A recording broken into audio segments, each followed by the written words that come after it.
Hey guys, it's coming out for American Horror Story Cult, Episode 7, Valerie Solanas Died for Your Sins, Scumbag, and I was definitely looking forward to this episode, especially the way last week's episode left off. It really seemed like we were heading in towards a very intriguing direction. I was definitely interested in seeing how it was going to play out. And to be honest with you guys, while there was still stuff I enjoyed in this episode, this was definitely one of the weaker entries. A lot of this episode focused on stuff that I honestly didn't care about.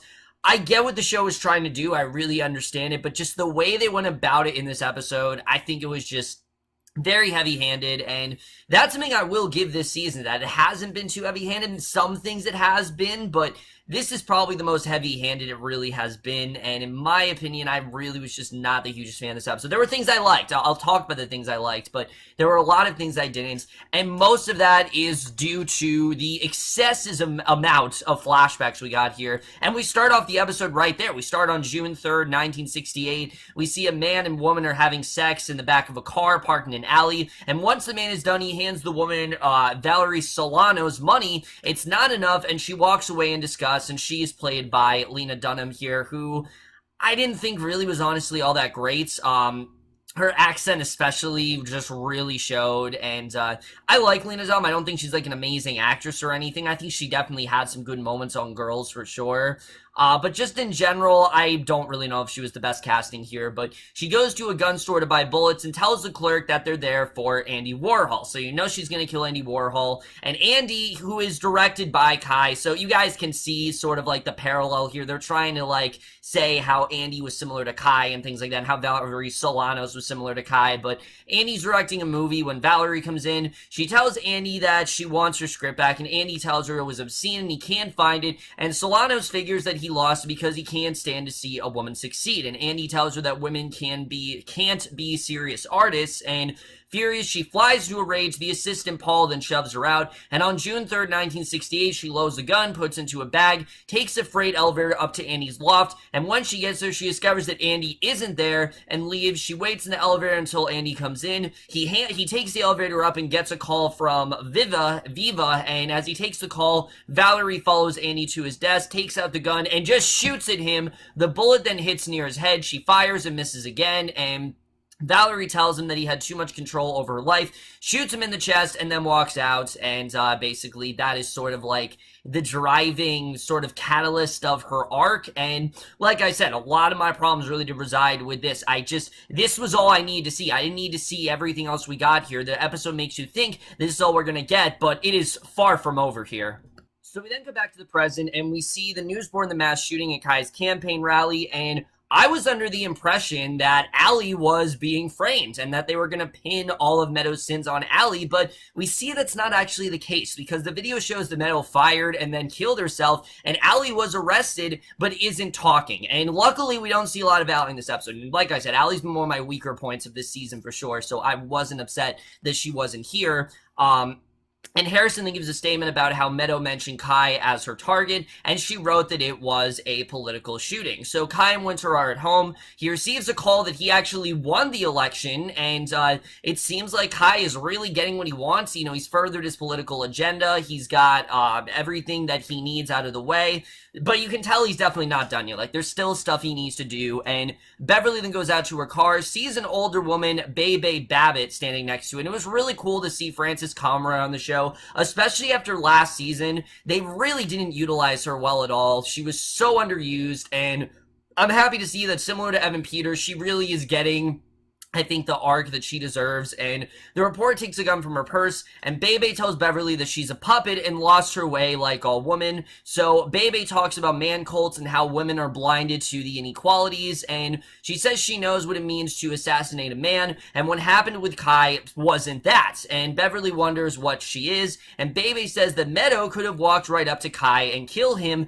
but she didn't. And she tells Beverly to come to her hotel room when she's ready to hear the truth, and then walks away. So Beverly's stuff, I have to say, was probably the strongest stuff in this episode. Again, Adina Porter's just killing it in this role, and I do like where this character is headed, because the next day she goes to Kai's house and discovers the front door is locked. So a man finally answers the door, and Beverly demands to know who he is, and Kai then tells the guards to let her in, explains that they're volunteers from all over, and some of the men are hitting each other, and Kai tells Beverly that people are answering the car, and Beverly warns Kai that they're losing momentum and that they need fresh blood. They need some sort of sacrifice, again, to wake everyone up. That's the whole point of this, is to wake people up, and Kai takes her to the public where men are checking their guns, says that the people want stability and he's going to give it to them, and that, they want law and order, so that's what he's gonna give, and again, I do think Kai's serious here. I think he is telling Beverly the truth, but I don't think he's being 100% honest in the way he plans to go about it. I think only he really knows that, and he's not going to reveal that to really anyone. So when Beverly complains that isn't what they agreed to, Kai tells her to take a break. She warns that he promised equal power. He says that she needs to trust him. Beverly asks if Meadow put her trust in him, and Kai tells her that Meadow was a troubled soul, and Harrison comes in to lead Beverly out, so she angrily shrugs away from him and walks out, glaring at Kai, realizing that she's really not getting the answer she wants here, and you can tell she's very frustrated. So she goes to the hotel. The woman is expecting her, so she arranges an after-hours meeting with Ivy and Winter at the butchery, and while they wait, Ivy says that no one knows where Allie is after the cops took her away. Samuels won't pick up, and Winter says that Kai is only listening to men now for some reason. So Beverly pounds on the door. Ivy lets her in. Bebe is with her, and Beverly says that Kai promised them a seat at the table, but he's now pushing women aside like men always do. So the reporter has Bebe tell Ivy and Winter about Valerie, and Bebe says that Valerie was her lover and a visionary and the only one who was sane, and from here we get a lot of flashbacks that I honestly found were really unnecessary. And like I said, this is really my main thing with the episode, is that the show has done a really good job of kind of showing both viewpoints, and this episode felt very one-sided to me, and it just felt very weak compared to, how well done the storytelling has been some of the other episodes. So we then cut to 1967. We see Valerie was inseminated by her father and stepfather, and Bebe met her when Valerie was reading the Scum Manifesto, and it lays out that men are the real problem of the world. And again, this might be something true that Valerie Solanas actually did, but this episode really takes it to the extreme. She collects these throwaway women who agree with her philosophy, and she says they have to murder every man on the planet, and some men, masochists and humans, were admitted because they encourage other men to demasculine themselves, and she declares them gender traitors but lets them stay, and the group then resettles to San Francisco, and Valerie tells Bebe that wars need loud martyrs and they have to use violence because that's all men really understand. She says that once she's gone, Bebe should wait for her signals, and cut to 1968, she figures that shooting Andy was the signal, and she and the others then stake out a lover's lane, and they kill David Faraday and Betty Lou Jensen. So basically, Winter then points out that the Zodiac killer murdered the couple, and Bebe says that Valerie's plan was that they were the Zodiac. And look, I know that there's a lot of Zodiac theories out there. I know the Zodiac movie in general doesn't give you an answer. Like, it doesn't tell you who the killer actually is. And that's because it's just such a, hot topic, and there's just so many other theories that it's really hard to decipher who it could actually be.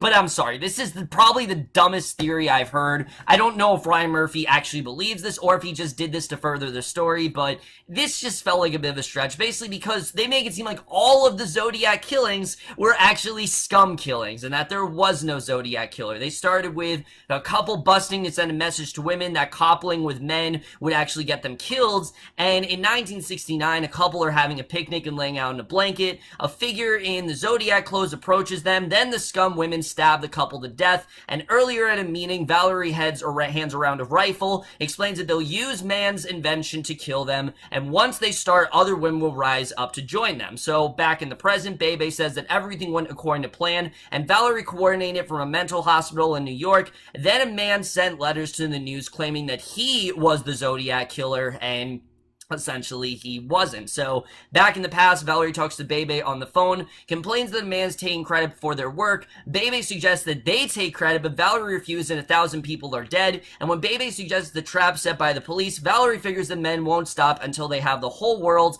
and later the imposter kills Paul Stein, and the public accepted that Zodiac was a man, even if his identity was never revealed. And I mean, I get what the show's trying to say, that, like, this goes back to, like, the whole inferiority complex, I guess, that was going on, that, women, that men felt that women were inferior. Like, I totally understand that, but I don't know, it just seemed like a bit of a stretch to me. It seemed like the show was really just trying to further this agenda, and it just didn't really work for me, I have to say, in this episode. So Valerie meets with her followers and says that she had an epiphany. She says that she was wrong about men and that there are no exceptions. And she has one of the homosexuals, Maurice, stand up and shows him his journal in the same handwriting as the Zodiac Killer. And Maurice tries to deny it, but his lover Bruce tells him that it's his fault. And I really didn't care about this scene. Like, I did not care what was going on here. She jams a razor into Bruce. Maurice then runs out when Bruce says that he's still a man. Valerie stabs him and tells him to stand up. The other women draw knives. They surround Bruce. They just stab him to death, and I really just didn't care. The police find his dismembered body laid out in a field. His genitalia are in his mouth, and Valerie goes to the police, says that she's the Zodiac Killer, and she says that she masterminded the whole thing from an institute. All this, and the sergeants tell her to leave, and Valerie tells him that his kind will be obliterated like dogs, and the officers then drags her out screaming, and back in her hotel room, she snaps and tells her followers that they have to think bigger, and she has a list of men like Hugh Hefner, Billy Graham, Steve McQueen, Bobby Riggs, and the followers scatter as Valerie rants and raves, and Bebe can't get through to her, and finally she leaves, and Valerie creates a record of every offense of the patriarchy, and Andy finally appears to her in a vision and figures that he's tampering with her typing, and he says that she didn't know better and forgives her, and she just flies into this rage, says that even though everyone thinks of Andy when they remember her name, she complains that, even now that's all they think of, and that is true. I mean, Valerie Solanas is not really a name that I associate in a positive manner. I pretty much just think of Andy Warhol, but she complains that Andy has taken her life and her legacy, and Andy tells her that shooting will be the only thing she's remembered for, and that's true, and I did think this scene was particularly strong. I like the fact you could see that Valerie feels that, yeah, this is like the only thing that she's ever going to be remembered for, and he tears up her record. Valerie throws herself at him, trips, hits her head on the table, and luckily that is the last flashback we get in this episode, but like I said, I didn't really care about most of this, and it's mainly just because of how I thought stale Leanne Dunn's performance was. I mean, for me, it just seemed like she was really going through the motions here.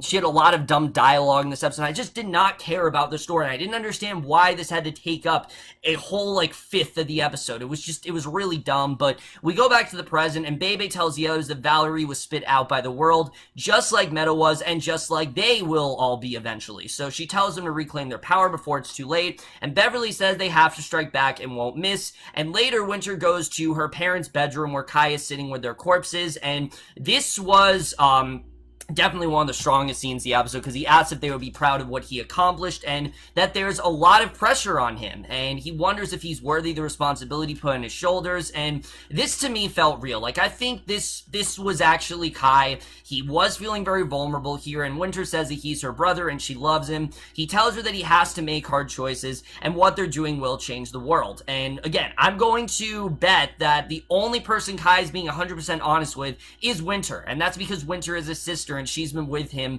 from the beginning pretty much. So Kai figures the two of them are family, and the others are simply followers, and he asks Winter if he can count on her, and Winter says that he can, and as Winter goes, he takes out Valerie's writings and says that he found them in Winter's room. She dismisses them as crazy writing, and Kai says that it's inspiring. He figures that it takes it to the next level. He needs a philosophy, and Kai suggests the title MLWB, which is Men Led Women Bleed, and then tells Winter that Harrison came up with it, and Winter tells her brother that she has something to take care of and then leaves.